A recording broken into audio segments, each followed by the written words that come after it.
Hey there, welcome to our Let's Grow Annual Challenge Day 32. Sharon Horne-Ellstrom here, and today we are switching gears a little bit. Actually, we're going to start deep diving into the area of relationships. I think we did emotional in February last year as we were doing our Get Your Goals Annual Challenge.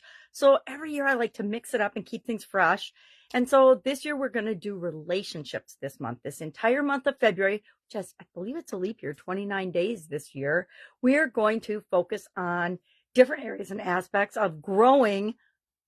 I'm going to say healthy relationships, right? We can all grow relationships. We're all in relationships, but are they all healthy? Are they all the way we want them to be? So our action item today is to define a good and healthy relationship to you. What does it look like? And some of the things I like to consider when it comes to this are communication. How do I communicate with that person? Do we have open, good, flowing lines of communication, or do we speak in codes? Or do we have to be careful of what we say, etc.?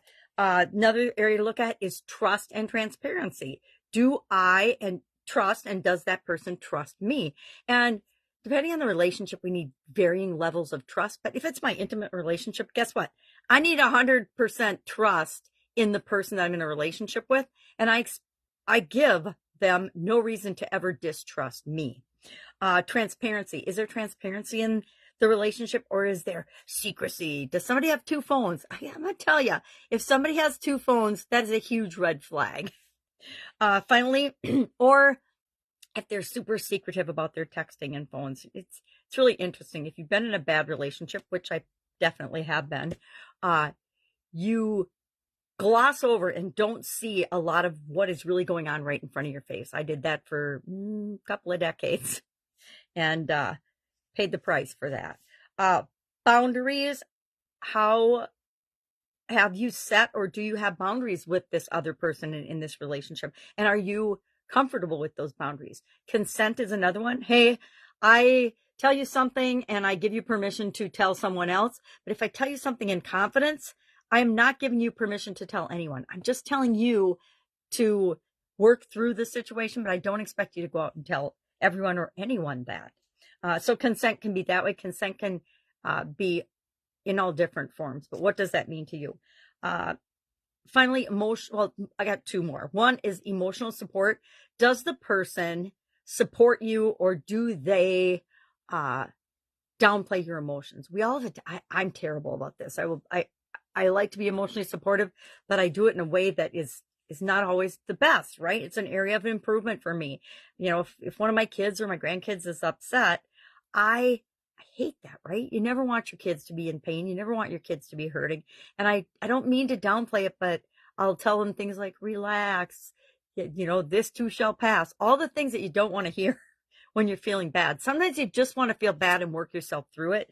And it's definitely hard for parents and grandparents to do that. And we never want to see our partners upset, right? Anyway, what kind of emotional support do you give and do you want to receive in a good, healthy relationship? So that's what we're thinking about today.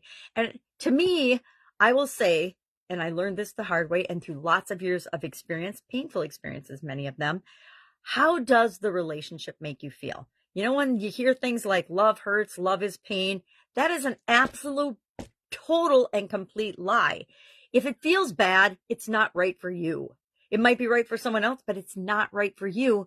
If it feels good, it is right for you. So that's always my litmus test. If something makes me feel bad more than it makes me feel good, that's probably not the relationship for me, and I need to back away from that relationship or sever ties altogether.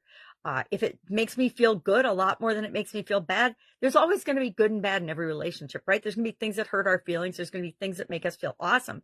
But we always should be weighing that and saying, okay, if I look back on the last 25 years, have I felt good? And am I grateful for more of what's happened than what hasn't? And, you know, it's up to each of us to subjectively go through our emotions and decide that. But if it doesn't feel right for you, it isn't right for you. So find a way to create relationships, and that helps to create our life that is right for you and feels good for you.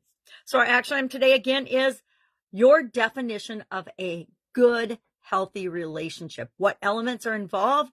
You know, they're all kind of like a sliding scale, right?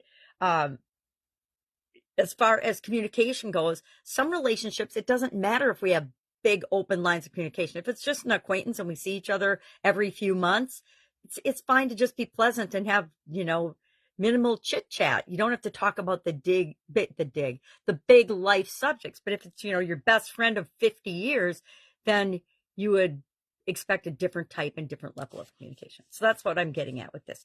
Course Guide 2 of the Let's Grow Annual Challenge private Facebook group has a write-up about this. Guide 1 will have the videos. Guide 2 has the write-up. So if you ever miss something or need something or want more information, you can go there. There's also a private Facebook group called Get Up and Go, the Get Up and Go Challenge. And that has got literally from 2020 on all of the challenges that I've done.